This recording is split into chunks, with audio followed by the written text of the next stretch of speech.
Okay, guys, we're live back to Talkin Tek. Got a special guest today. Jon Kieren is here with us. We're going to wait just a moment here for Bender to join us because, as usual, we start our show and he fucks off and he's got something more important to do. Oh, look, maybe. Yep, there he is. All right, Bender, welcome to the show. So this might be our biggest show yet. There's going to be a lot of important stuff we talk about that really needs to be said, and I think we should go over all that. But before we do any of this, Bender, you know what you got to do. Lawyers make us do it. The opinions expressed in this program are not necessarily those of B. Larson Metalworks, Fully Tech Marine, Fully Tech Charters, or Fully Tech Mechanical, Kieren Technical, anyone who may employ or terminate the employment thereof, Bob or myself. All names, places, and situations are purely fictitious. There may be some that sound familiar, but they're purely coincidental. There may be some colorful language tonight, so it's time to send the kids off to bed, unless, of course, you're in the state of California, in which case you're a shitty parent. It doesn't really matter. They're not going to turn out anyways. Viewer discretion is advised. Bob, what are you drinking? Well, guys, I'm kind of torn, but I think I'm going to pour myself some of this Santa Teresa rum. Been one of my favorites lately. So I think that's what I'm going to go with here. How about you?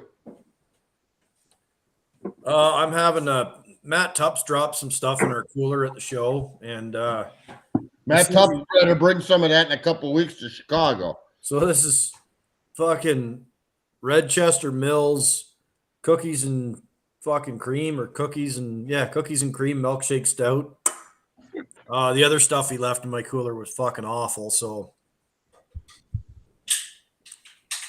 this is okay. It's okay. So, John, what are you drinking? It's a whiskey old fashioned with bullet. Decent. So, not everybody knows who Jon is. Jon's been tech diving for quite a while and kind of fly under the radar, but he's been a leader in the sport for a while and just sort of goes about his thing and does it. And recently he posted an article. I guess I get into Jon was with TDI for like ever, it seemed. Goes way back, where he investigated Fully Tech Marine for crimes against TDI for some colorfully written stickers that were not of my making. I wish I'd thought of it, but it was not me. Jon rose kind of through the ranks as an instructor, CCR instructor, cave instructor with TDI, and then moved up as a training director for a little while. And then as I'm going to say 2017-ish, this could be wrong, Jon, he took the leap and went over to the dark side and joined Global Underwater Explorers. He's now got a place in Tulum, Mexico, where it's always warm and it never snows and the beer's cold. And but over his years as a tech instructor, he's brought up some great students and also made some mistakes along the way. And one of the things he did recently was put together an article, a very, very well put together, difficult article about a student that I don't want to, I guess you could say he regrets training, or I guess a student that left him with regret. We're going to get into that tonight. So, Jon, welcome to the show. Thanks. Yeah. Happy to be here. Great. Okay. I guess. So how's the weather down in Tulum?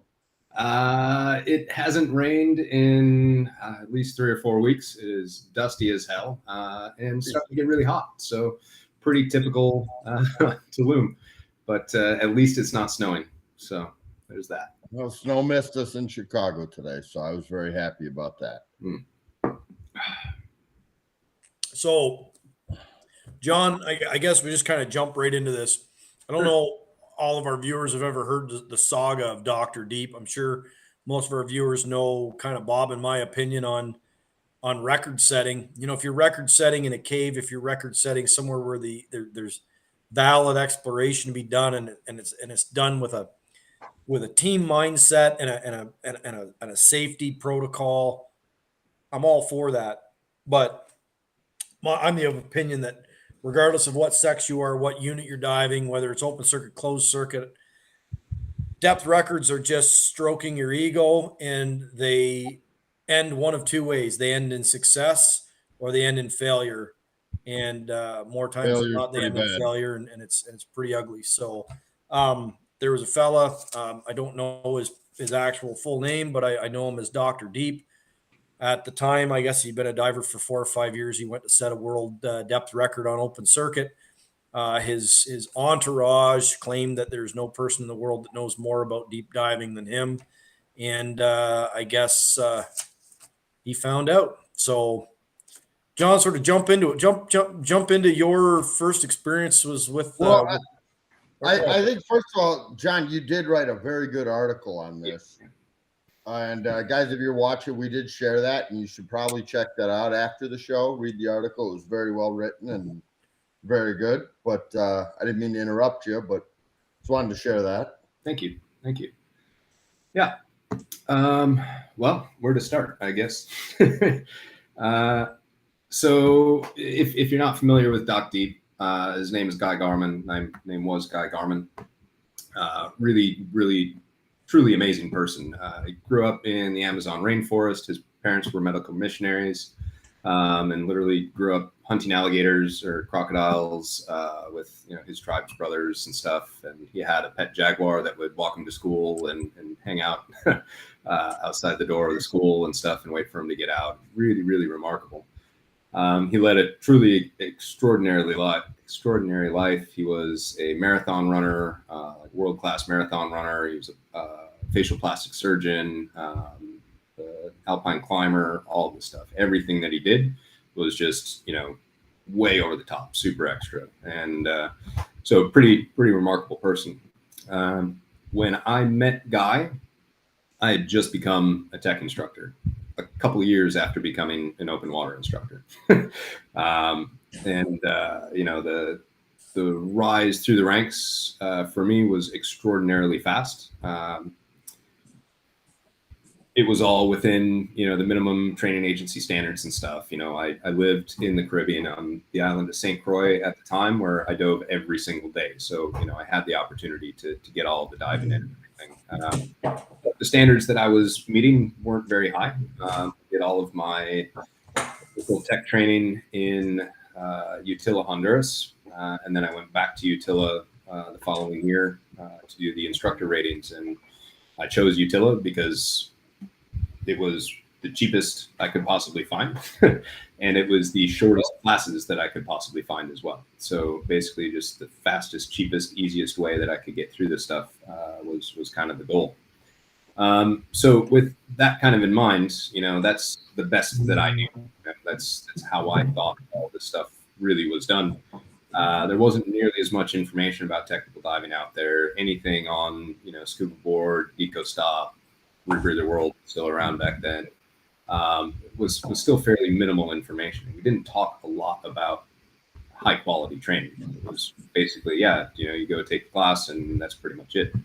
So I didn't really have a whole lot of information to make better decisions with, but the way that I was taught was meet the minimum standards, check the boxes on the slate, and everybody will probably be fine. Yeah, I think it was like the third time I ever went to 300 feet was with students.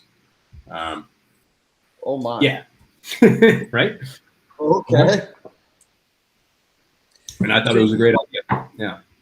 Well, you kind of hit on something here is like becoming an instructor at any level is an investment of your time and certainly investment of capital. And if you aspire to be a dive master on a boat in the Caribbean, it's a pretty easy bar to hit. If you aspire to be a technical diving instructor leading people on 300-foot dives, we would think it should be a higher bar. But with that, there's these pressures, right? As you've invested, it's no different than if you go to school to become a doctor. You got to get to work and start paying. This stuff's got to start paying eventually, or it's just a fool's errand. So I think we can all, one of the follies at all levels of technical of any diving is cost. And it's a pendulum that swings, because I hear people argue that Well, if cost is your determining factor, then you're in the wrong sport. But cost is a determining factor on everything we do. What food what we get at for supper when we go out, and what kind of truck we drive. Cost is a factor. It's something we consider. So it's easy to scapegoat cost and time investment completely, but the fact is we've got organizations that have set these things that have, I'm going to say, raced to the bottom to capitalize on that piece of the market. And sorry to cut you off, John. Go ahead. No, that's a really, really great point. And it certainly has a lot to do with the mentality, both from the student side as well as the instructors. A new tech instructor, they don't really have a lot to offer above, the existing instructor core out there. So most of the time, they're trying to beat everyone on price, right? So you have somebody with very little experience advertising lower prices, so they get students that generally aren't going to be as well prepared and certainly not as committed. And unfortunately, the end result of that marriage is the same certification as somebody who invests a lot of money, spends time with a really good instructor, and both of those people can end up on the same boat going to do the same dive. And really nobody has any idea what the difference is. Well, and I think one of the problems right now is too, I can think of a few instructors who, they regularly do deep dives, but they only do them with students. I never see them out on the boat. I never see them out actually doing them for fun with their buddies and doing it. The only time they do them is a training dive. Yeah. I don't think you're gaining experience. And you're gaining experience as an instructor, but you're not out there doing it. And you're not, Well, there's something to be said for the guy who puts his money up, pays his way, gets out and does it because he wants to do it. Sure. Yeah, I mean, and that's something that's been historically a problem as long as I've been in the industry, especially when I was, working at the agency level and stuff, and something that I see all the time now, especially cave instructors that absolutely refuse to get in the water unless they're getting paid. Like flat out, I will not go diving unless I'm getting paid for it. Not the instructor I want. Yeah, it's mind blowing, but people don't know that because they see these people posting pictures on social media and stuff, them diving every single day, and nobody realizes that they're just doing that for attention. They're not actually doing it for the love of it. And that makes a big difference when we start talking about quality of education, like somebody who really, really, really cares about the sport and cares about you as a diver. They're going to invest a lot more energy into a quality course than somebody that's just, again, checking the boxes and can't wait to get out of the water, basically. Yeah. So you're a newly minted tech instructor, and you're excited about the sport, and you're super excited trying to attract, draw students, put classes together, and Guy somehow comes into your life. Yeah. We talked about cheapest, fastest route, but you talked a little bit about Guy's background. It doesn't seem like perhaps time may be an issue. If you're a busy physician, time is probably your one limiting resource, but certainly cost is no issue. I would assume with this guy. Yeah, so cost definitely not an issue for him.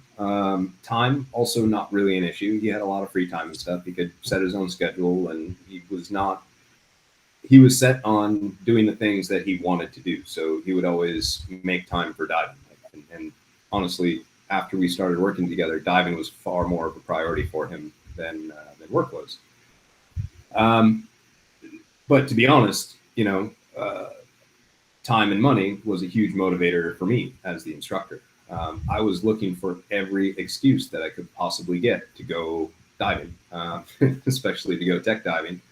And if somebody else could be paying the helium bill, it was an extra bonus. So for me, I had loads of internal motivation to get this guy through the ranks as fast as possible, because I saw pretty early on that I had somebody that, had the time and the money to do this stuff and was really, really interested and excited about it. And he would need somebody to dive with all the time, right? And I wanted to dive all the time. And it was pretty shortly after that he agreed to just start supplying all of the helium for all of the technical diving that we were doing, which, at the time, we were paying $3 a cubic foot, which seemed insane back in, You get it. in 2012. Now, that's pretty standard anywhere in the world is $3 or more. But Well, we're 5 up here. yeah, it's just nuts. Yeah. But for a dive instructor in the Caribbean, making $40 or $50 a day, it's pretty tough to afford, $300 gas bill every week. Oh, absolutely. So when I had somebody rock up that could probably fit the bill, I had those motivations to get him through as fast as he could or wanted to progress. And again, as long as those boxes were being checked on the agency slates, I had no reason to think that maybe we should slow down a little bit. Understandable. Mm-hmm. So, yep, go ahead. I was just going to kind of go with what happened next. So then, we started diving a lot and training a lot. And I was really kind of hell-bent on going as deep as possible. We're in St. Croix, where there really isn't a whole lot to see other than deep wall. And so we were going to all these different spots around the island, trying to, discover or, explore that kind of thing, and just finding more and more and more deep wall. And so really the only way to progress or do something different was go deeper and deeper. Around this time, I started hearing about, Gomez's records and stuff and thinking, well, if this guy can do it, there's no reason why I can't. And, why our team can't do that kind of thing. So we started fooling around potentially with, those discussions that you have when you start talking to somebody about like winning the lottery, like what if we were to do this, and we had those conversations and we started doing some really, properly deep stuff for the type of experience that I had at the time. We were doing 400, 420 foot dives. Kind of just figuring out how to do it on our own. And Guy was not a part of those dives. He was doing support on those dives, but he wasn't quite ready. I didn't think he was ready to be doing the deep stuff. And when he saw that we were really starting to push deeper and deeper, he started to get pretty upset that he wasn't the one at the end of the line, basically. And that's where our relationship kind of started to fracture a little bit. And it was quite sad because he was like, an uncle to me, basically, or, one of my closest friends. We really, really spent loads of time together, and I really cherished that friendship. And when his kind of attitude about the diving started to really, really shift, I realized that I needed to separate myself a little bit from that, so much so that I actually left the island. And moved to Florida. That's when I moved to Florida to work for TDI. I got the offer to go work for TDI, and I jumped at it. And it was like the best possible option that timing was right. Yeah, the timing was right, and I was able to separate myself from Guy. I had developed a pretty tight-knit team down there. St. Croix at the time, actually, all of the Virgin Islands at the time had no technical diving when I started doing it there. So I really had to kind of put together a whole community and everything. And everyone was super, super tight knit. And when I left, there was kind of a hole in the leadership there. And Guy kind of took that role. And shortly after, a few other people, like other new tech instructors, moved to the island and kind of filled that gap that I left. And that's when things really started to go downhill, I think. Yeah. Okay, so then you moved on to TDI and bigger and better things, right? You Yeah, became the special police at TDI, and you had to investigate Fully Tech Marine. I did. Yep. Yep. Maybe we can get Greg to tell that story a little bit later. That's why he's no longer has a C card for anything he's doing. They took that away.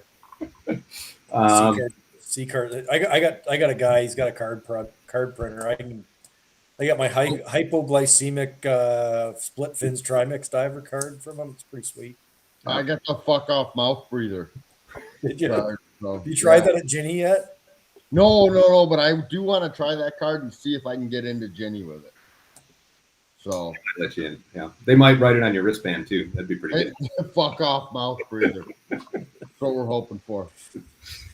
Yeah, so then I was at TDI, and I was able to kind of put that stuff out of my mind a little bit. But I heard from those guys every once in a while, and would run into them at like DEMA, and then when the Tech Dive USA shows were still happening, I would bump into them there.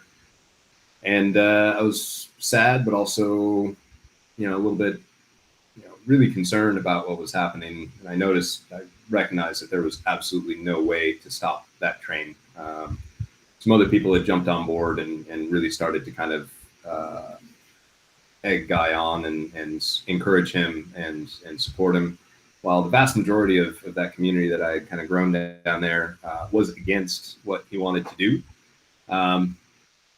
They were all. Let me guess. He kind of blocked those guys out and surrounded them with people who were building them up. Am I right? He would have probably, except there just weren't that many people.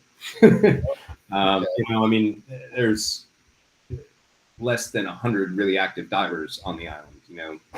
We're talking about tens of technical divers, and but all of the people that were against it were incredibly close friends of his.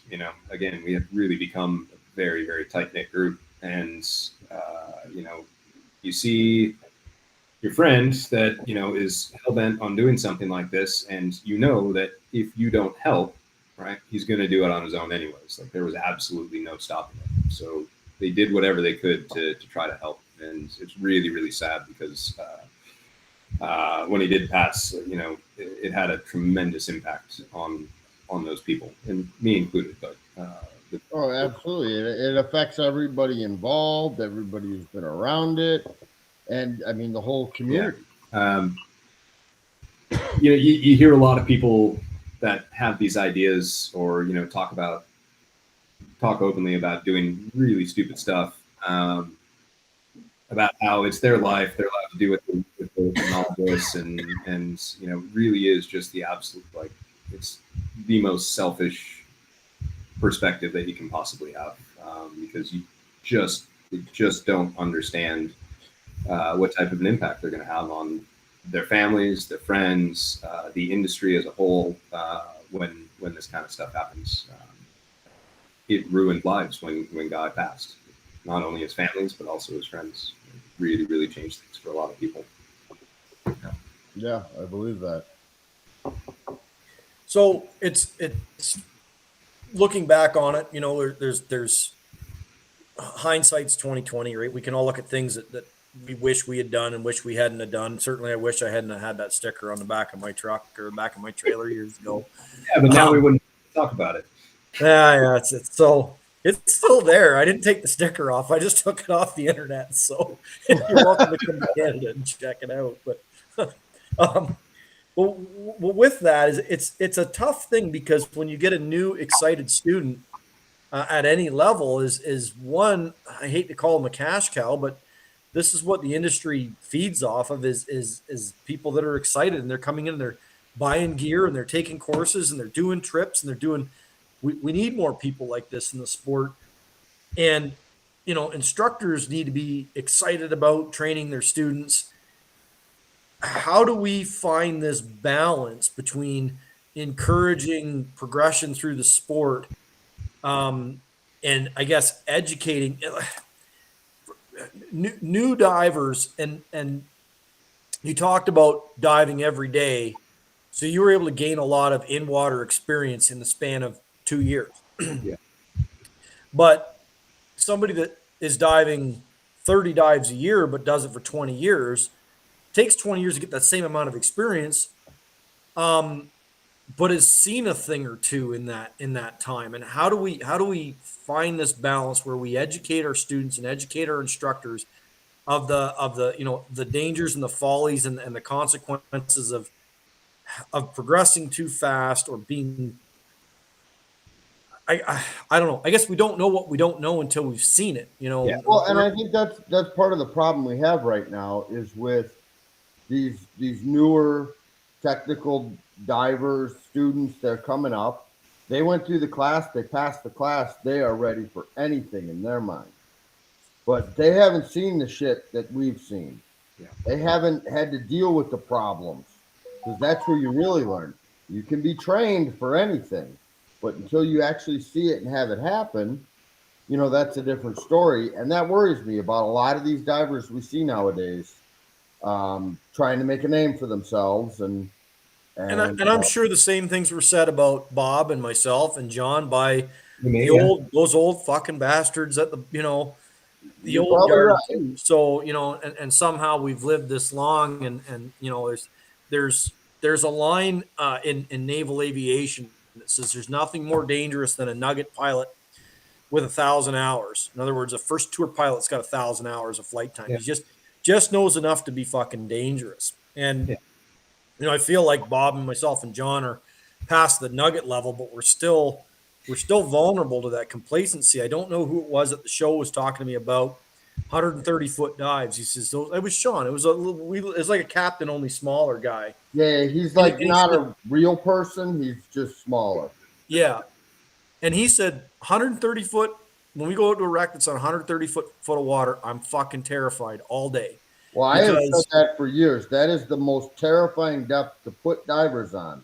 Because the recreational guys are scared fucking shitless is the deepest they've ever dove. And the technical tech guys don't take it seriously. Sure.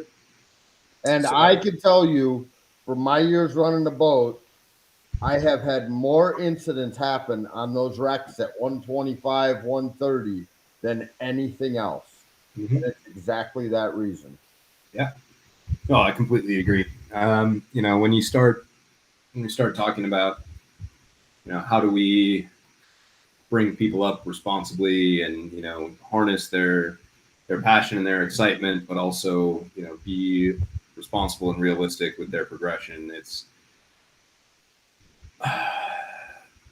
almost an impossible question to answer, because, it would have to be a very, very community-wide paradigm shift that happens almost immediately, because as soon as I tell somebody no, right, which I do a lot, as soon as I go to the next guy. They go to the next instructor who's going to say yes. If that person says no, then they go to the next one that says yes. So what I do, a couple years ago, or 2 years ago now, I have stopped teaching as my source of income. Mm-hmm. I still teach. But now, if you want to take a class from me, we're going to have to sit down. We're going to have a long talk. I'm going to want to get to know you first before I'll even agree to take you on as a student. Sure. If you don't have the right mindset, I'm just not interested in training you, and I'm sorry. And if you're really stuck on doing it, go find somebody else. But I will tell you why I don't think you're ready.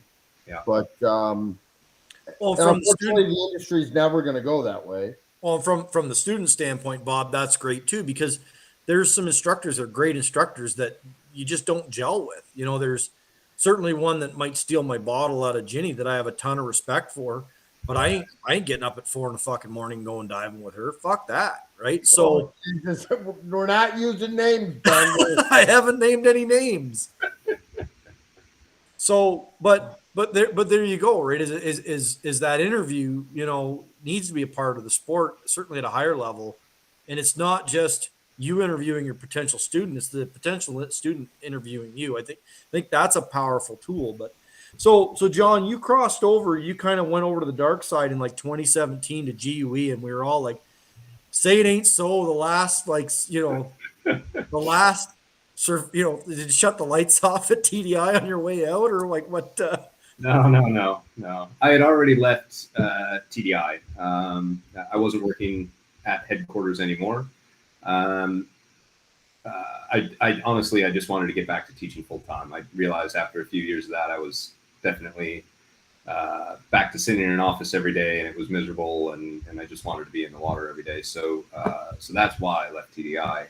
But I took a fundamentals class, to be honest, with the pure interest in just stealing whatever I could from the fundamentals class to incorporate into my TDI classes. I knew that GUE training was great, and I knew that the created super, super solid divers. And I just wanted to know what that formula was. Like, how do we do that? And I went into that class sole intention of just stealing as much as I could for my TDI classes. And I realized on day one, in like the third PowerPoint slide of the fundamentals course, that it was something very different. You know, that GUE is a little bit different. And this isn't a sales pitch for any organization or anything. I don't want it to seem like that. But when I say things like, you know, how do we nurture enthusiasm while keeping the brakes on, you know, it really comes from the community of passionate divers who are excited, but are able to guide people in a way that is responsible. You know, an instructor can only say so much because I only get you for 5 or 6 days, right? When I'm done with you, you have to go out in the world and go diving. If the people that you're surrounded by are people that understand the importance of progression and taking it slow and being responsible and also having fun in the meantime, then that's what you're going to be familiar with. You know, if you leave class after that 5 or 6 days that I have with you and you go jump on a boat full of assholes that just won't stop talking about how deep they've been and how great they are and everybody pounding on their chest, you know, then that's what you're going to want to associate with, and that's what you're going to want to try to become for the most part. You know, like that's what you're going to think the norm is. And I realized pretty quickly that GUE was the former. It was a community that was dedicated to improving the experience that we have in a responsible way. And it would seem silly to talk about GUE that way and not, you know, also touch on the fact that we absolutely exist to push boundaries. You know, I mean, yeah, we're really responsible with how we progress, but the whole reason that GUE exists is because a dive team did not have the capacity to do truly significant dives, you know, 18, 20 hour type stuff. And that's really where the organization came from. So, you know, while that can still be our end goal of doing monster exploration dives and stuff, you know, we can still bring people up in a responsible way. And, you know, I think we can kind of look at that model throughout the industry as a way to maybe, I don't know, influence younger divers in a more responsible way, I guess. It's kind of funny. We got onto this topic or whatever, but I was actually having a conversation with a Canadian GUE instructor today. We're talking about his truck, and then we got, of course, talk about his truck for 3 minutes and talk about diving for an hour and then get back to work. But one thing GUE, I think you probably agree with this, GUE needs to do is pick up its recreational game. You know, GUE is in the industry is thought of as a technical diving agency. And I don't think there's any course that somebody can take as a recreational diver that will improve. If you're going to spend $1,500 as a recreational diver, there's nothing that will give you more value than a fundamentals course. Mm-hmm. Not buying a new shear water, not buying a new camera, not buying a scooter, not whatever. Do a fundamentals course, and all your diving, when you go to Roatan for a week, it will be better. Yeah. By whether you pass or not. You know, I as a non-GUE guy, I feel that training and that skill set that you take away after a 4-day challenge like a fundamentals course, it's the best tool. It's the best piece of kit you could ever buy. But what do you mean you're a non-GUE guy? I've seen the strap on your mask. I just wear that to piss people off. Yeah, that's why I bought one too. Yeah, I agree. We need to do more within the recreational diving world, but it is a primary focus of the organization. We've spent a lot of time and energy on trying to figure out how to influence kind of the recreational market a little bit more. I teach, to be honest, I teach at least one open water course a year. GUE's Rec 1 class, which if you would have asked me a decade ago if I was ever going to teach another open water class, I would have told you absolutely not. Now it's my favorite class to teach, to be honest. It's an absolute blast. But dummy Duncan is a fucking pain in the ass, especially up in like you're from Milwaukee originally. You're born and raised. Did you learn to Oh, dive in the really? Great Lakes or where did you no, I've actually never dove in the Great Lakes. You're from Milwaukee and you've never been out with So Jerry Dyer on the Lender. you need to once in your life, just do it once. Come back to the Great Lakes and teach an open water course up here. Yeah, I in the quarries and stuff a lot, but it was just before I was moving to St. Croix, and I went from an advanced open water diver with 16 dives to open water instructor in 3 months. So it was in that 3 months where I was diving in Wisconsin, and that's when I was teaching in the quarries and stuff. But never made it to the Great Lakes. And So you taught at Pearl Lake, though. I did teach at Pearl Lake. Yeah. Yeah. And Hag Quarry. Oh, yeah, hey, Corey. Yep. I'm actually teaching two fundamentals classes back to back in Gilboa Quarry in a couple months. That's gonna be so. I get back up to the area every once in a while, just never to do the cool shit. Well, when you're up here, can we get you in the lake? Maybe. All right, we'll talk after the show. We'll get you in the lake. Cool. Yeah. So. So I do think having more of an influence on the recreational market would certainly impact. But to be honest, like I think we are having a pretty significant impact. Like it's hard to see in a lot of resort locations and stuff like that. But I mean, when you look around now compared to 10 years ago and see how many backplates and wings there are and long hoses on recreational divers, like we see open water classes being taught like that. That stuff didn't come from Patty, Well, I can tell you from personal experience, probably whenever I became an instructor, probably 15, 18 years ago with Patty, I did my instructor exam with a backplate and wing, and they told me, no, you can't do that because you can't do these skills. So I showed them that you can, and they passed me, and they were unhappy about it. And that's how I taught all my classes, was with a backplate and a wing and a long hose and a necklace, and that's the way I feel you should be doing the diving. And that's the same way Alicia teaches up here. And maybe our shop is broken because we want to sell you something once instead of selling you something to sell you the same gear 3 and 4 times. But sure. We take a new student and we're showing them, the first thing we do when they sign up for course is we try to do the gear lecture before they've even signed up or before their course is really even started. Before you go and buy anything, we do the gear lecture. And then you can make your own decisions. We're certainly trying to influence you one way or another, but I hold up a Halcyon backplate. We're not even a Halcyon dealer, but a Halcyon backplate that I bought in 2003. Yeah. And it's the same backplate that I was diving 2 weeks ago. And so this thing has progressed from a single tank package, dive in the river to, cease on attached to that contraption that kind of resembles a mag rebreather that I'm diving now. And it's the one piece of gear of all the things. It's the one thing I've only had to buy once. Now, yes, I have. George said this a long time ago. You sell people good stuff, they'll come back and buy more of it. I probably own 6 backplates: a stainless one, an aluminum one, a thick stainless one, plastic. Like they you leave them in a room by themselves, and the shit multiplies, and your credit card bill goes up. But I'm with you completely. My very first backplate I ever bought is currently the one that's sitting on my rebreather right now that I dive. Now that's all I use. So you talk about value. If you can get them early, it's the buy once, cry once. So, I had stab jackets. I bought. Do you guys remember the fucking Decor rig? You ever see that thing? John's seen that thing.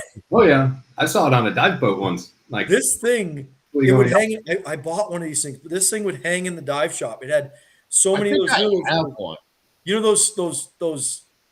They were like a flathead bolt with a shitty little banjo nut on the backside. They had like 20 of those in it, and you would take the thing all apart and Loctite all those fucking screws.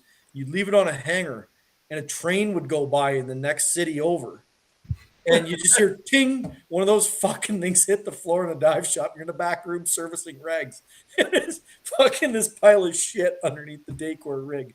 Like, fuck, this is the shit people bought because it looked it looked tech, you know, like Gotta look pretty tech. I mean, that is the most important part about anything we're doing here. Is you got to look good. Of course. Rule 6. Yeah. so. Yeah.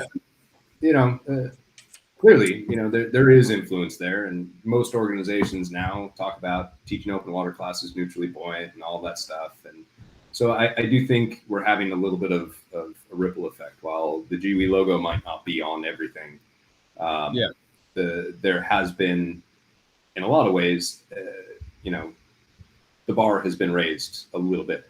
At the same time, we also have the bar getting driven down, you know, with, you know, the internet and everything being what it is. It's really easy for really terrible information to get out there, which, you know, obviously you guys know, right? Well, we're the source. We're the source of all that. Like there's, I don't know, 1,000 users on Scuba Board, and Bob and I probably own the email addresses and the avatars to at least 150 of them. Just starting shit. Just Good. See where it goes. So we need to bring that segment back to the Scuba Board segment. That was we need to bring that back. But I know exactly what you're saying. You know, one of the problems we ran into for a few years here was pretty bad in the lakes. And if you've seen the show, you've heard us rant and rave about how much we hate side mount. Well, the problem is people go to their local dive shop, they buy their side mount harness, and then they learn how to fucking dive it based on what people tell them on the internet. Yeah. And then it makes a nightmare for us because, you know, the internet has taken away people thinking they still need training, and they do. Or even worse, you can be an IT with any of the mainstream agencies, and you can go do a side mount specialty weekend online, whatever the hell it is, you know, 12 hours and you're a side mount diver. And if you're an IT, now you're a side mount instructor trainer, and you can sign somebody off in a half an hour or a day or whatever in a pool session as a side mount instructor where none of you are doing any active side mount diving. None of you are even cave divers. And like it just, and then this shit just proliferates. And the next thing you know, you want a slob lift on your boat because you got to haul all this shit up sideways. So Wait, John, did you happen to teach forenames? We're not going to get into that. Oh, good call. Yeah. No, we don't need to get into this. Sorry, forenames. He's not taking responsibility for you. That's the line. We just found it.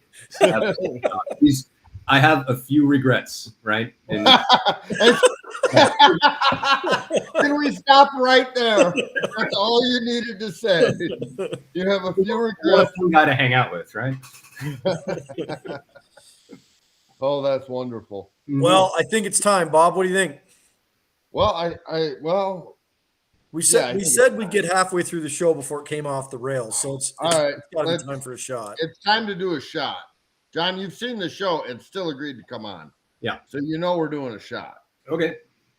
All right, let me get my liquor mix. I don't know. More whiskey? Well, we're getting on the unofficial sponsor of the show. Let's see. Liquorman's. It's an old dirty Canadian whiskey. This shit is awful. I don't recommend it to anybody, but it's got the Trailer Park Boys on it. So we drank it. All right. I got one shot left because somebody stole, like Larry stole my Liquorman's and Bob stole my Liquorman's. And you know, to our guys, our new friends in Malta, I did give them a bottle of your Liquorman's that you gave to me. And I'm drinking it out of my new fancy glass with the Marinette airboat with the outboards on it. Oh yeah, that guy's got like an airboat running around Lake Huron now with fucking that outboards. slob lift. So, all right, guys. Cheers. Cheers.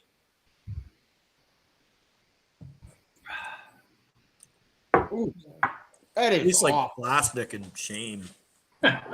Wow. I feel bad. Yeah. I had a really nice mezcal. Oh, nice. See, you can get that done in Mexico. Easy. Yeah. Just Cool. find models laying on the side of the road. Yeah, that's the way she goes. Mm-hmm. Bender, you think we should ask John some questions here? Yeah, I'm trying to find it. I'm got stuck on the 20 questions about Gordon Ramsay, but that's not for John. So No, that's for somebody else who we don't might think get will told do our tonight. show. All right, John, you've watched the show, so you've watched parts of the show. Have you gotten through Talkin Tek 20 questions before? Yep. Okay, so here we go. We got 20 picked out. We brought back some from the old list, and it's always evolving, but there's some real important ones. So first things first, gas or diesel? I've never owned a diesel vehicle. I'm sorry. Yeah, I am too. Wet or dry? Dry. Coffee or tea? Coffee.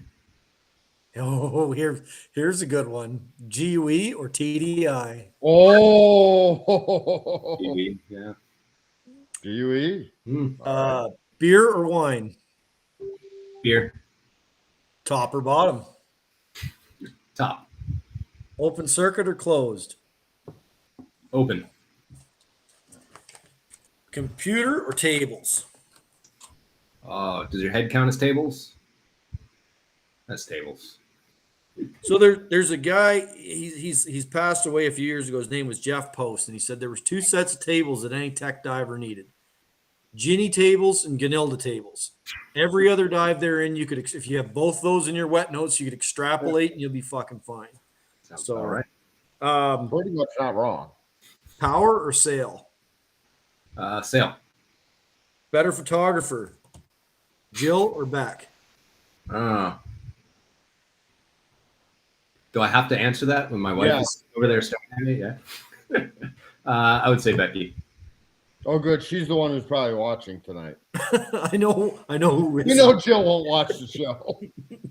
She doesn't know our names, Bob. Come on. You know you worked the show with her for fucking. I only worked with her for 4 days in a row, and then a week later, she introduced herself to me. Couldn't remember who I was. Rust or wood? Rust. Back mount or side mount? Back mount. Good answer. Better captain, Captain Kirk or Captain Picard? Ooh. I'd say Picard. Good answer. Fucking bullshit. Did you guys know, for those No, they didn't. Go fuck yourself. Captain Kirk is a fucking Canadian? Just in case anybody's wondering. Nobody likes him because of it. He did get with that green chick, though. Like, come on. You're still thinking about that green chick. Yeah. Salt or fresh? Fresh. Rex or caves? Caves. Johnny Cash or Elton John? Johnny Cash. Ginger or Marianne? Ginger. I could run with that, but anyways, Deep Air or Trimix? Trimix. Better movie, The Deep or The Abyss? The Abyss. And sausage or taco? Taco. Now, It's ladies in and gentlemen, Mexico. Talkin Tek. What? It's in Mexico.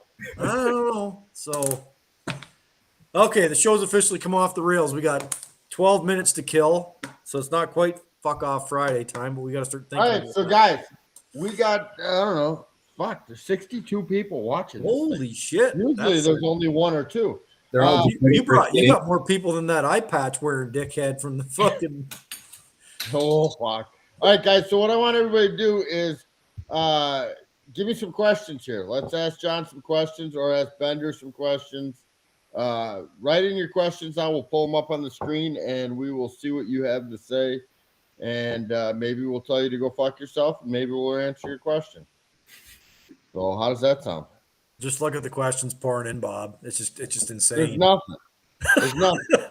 Spanky's been like trying to make friends on here. He's not very good at that. No.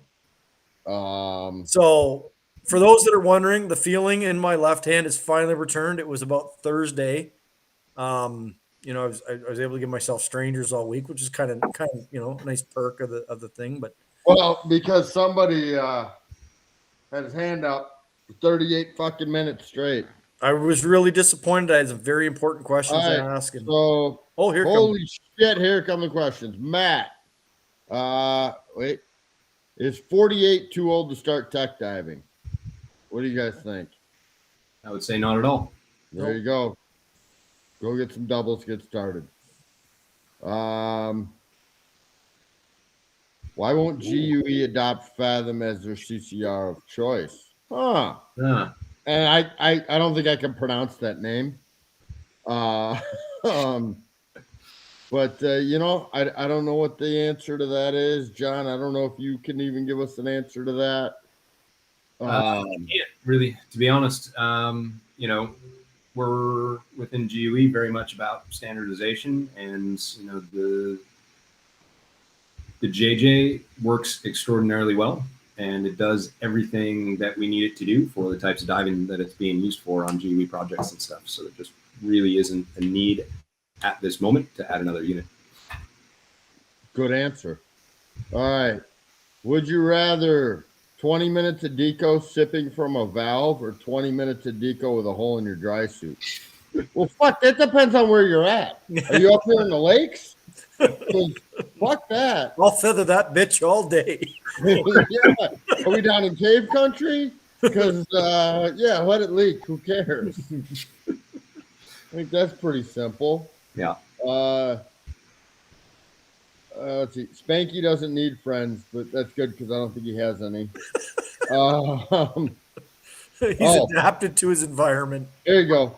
Here, this is for you, John. 4 names here: Tracy, David, Scott, Click.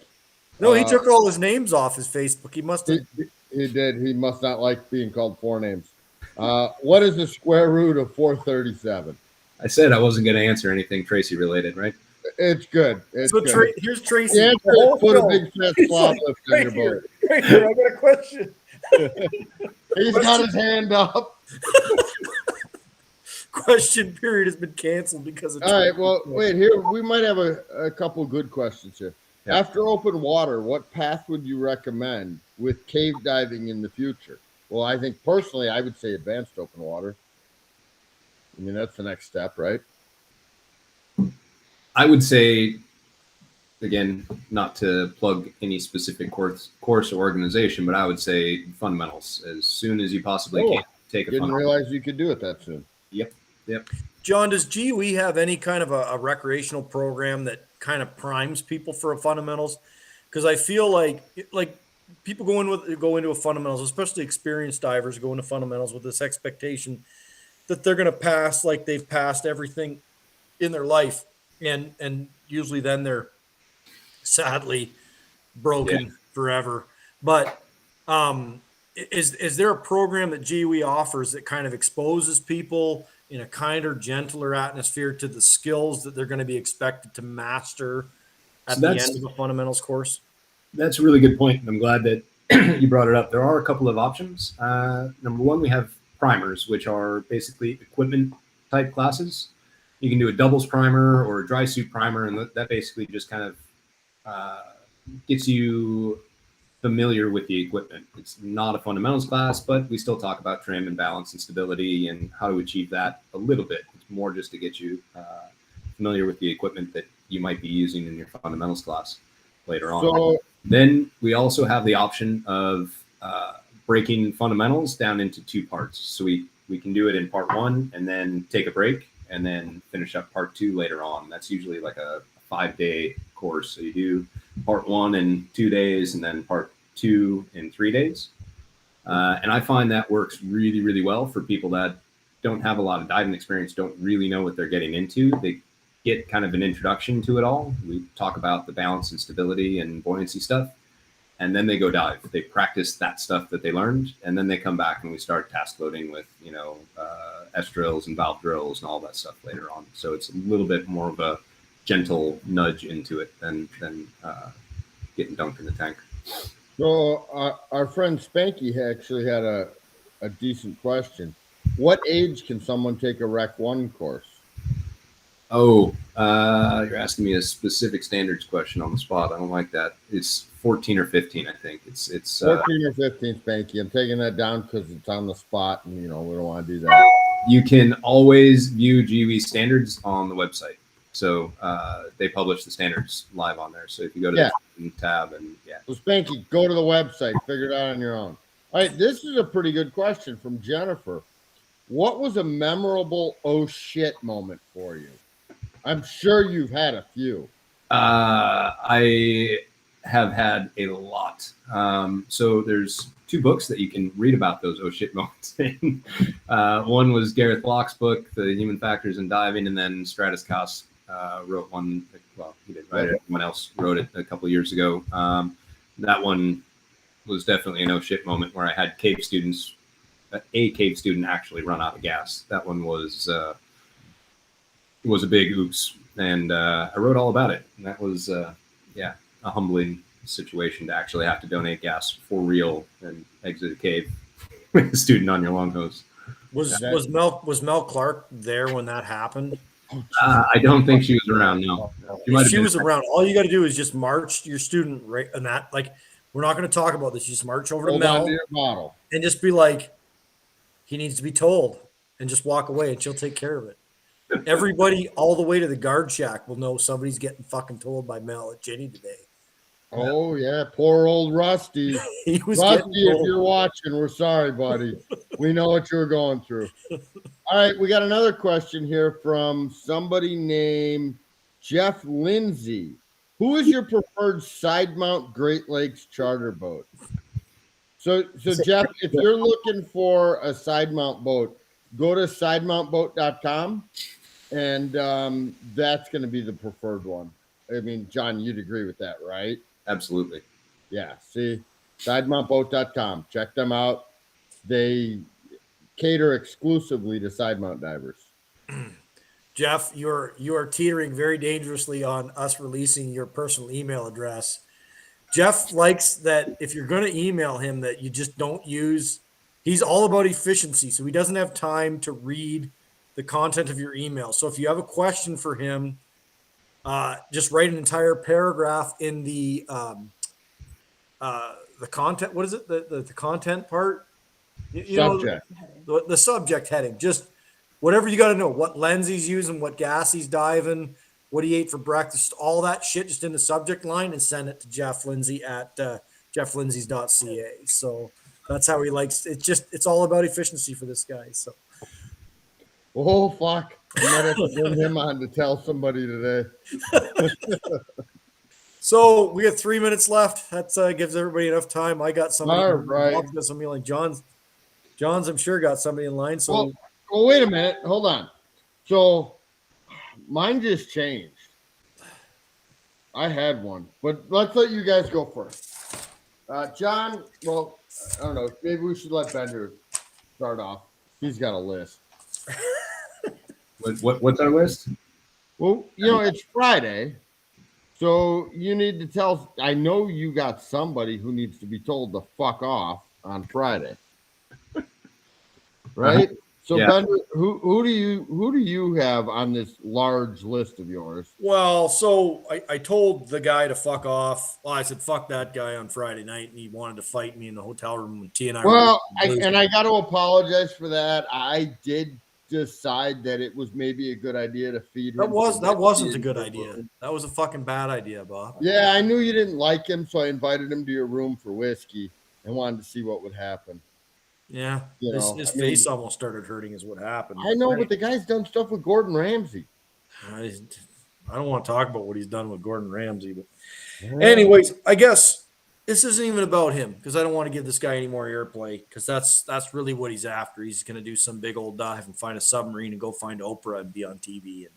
And it's just all for the wrong reasons. But there's a lot of really good people in this sport, and there's a lot of really good people in other sports and other organizations and activities. And they're so worried about hurting people's feelings or speaking out against stuff that they know is fundamentally wrong. So if you're a good person and you see something fucking reckless and you don't fucking call it out as what it is, You know, because everybody out there is better at articulating this in a way that isn't going to get fucking Gunnery Sergeant fucking Hartman screaming at me at the fucking Great Lake Ship Festival. If you're not willing to call it as it is and look people in the eye and say this is what's going to fucking happen, you need to fuck off. All right, somebody else's turn. All right, mine is real simple now. Mine is somebody who's watching our show right now, and I can't pronounce his name. So I had a list, guys who are, blocking people on Facebook, hurting my feelings. I have feelings, and I get blocked on Facebook. That guy can fuck off. But this guy here, this guy wants to know how much will it take for me to shave? This question's for all three of us. But you know what? Fuck off. I'm not shaving. I'm a man. That's not going to happen. So I'm done with you. I have a rebuttal. I actually have a rebuttal, and I would hold you all to it. Okay. If the Great Dive podcast guys would send us one of those, what do they call it? The man mower or whatever. Each of us, all three guys, get a man mower, whatever the fuck they call it from. Because they get this shit. They're sponsored. I'm not doing that because that might be the one they used to shave Larry. They were. I want a brand new one. I want a brand new one in the package, shipped from whoever their fancy sponsor guy is. We'll fucking do it. That's the deal. That's what's going to take. No, you will do it. I will not do that, James. I'm out. Don't count me in on this. Oh, fuck. All right, John. All right. Don't call it a shitty shaver to its face. No, fuck. Don't do that. Sorry. Oh. Good. So today is a really special day for me to tell my old landlords to fuck off. They really, yeah. Well, because you're in your new house today. Yeah. We're in the new house today. They've tried to raise our rent by $500 a month over the past couple of years, and it's just getting outrageous. So today we just said, fuck off. You can have our deposit, and we left. So that's it. Awesome. Yeah. Awesome.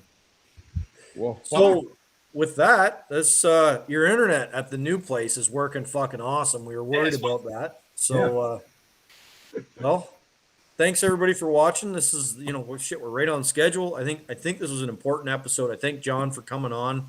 Yeah, I think one of the few guests that have seen the show and agreed to come on even after that. So, I don't think I'm going to get another shitty phone call from TDI for a while. We kind of tiptoed around that, but no, but I got a photo of that. I'll share that and tag you and your company. We'll see if we can get it going again.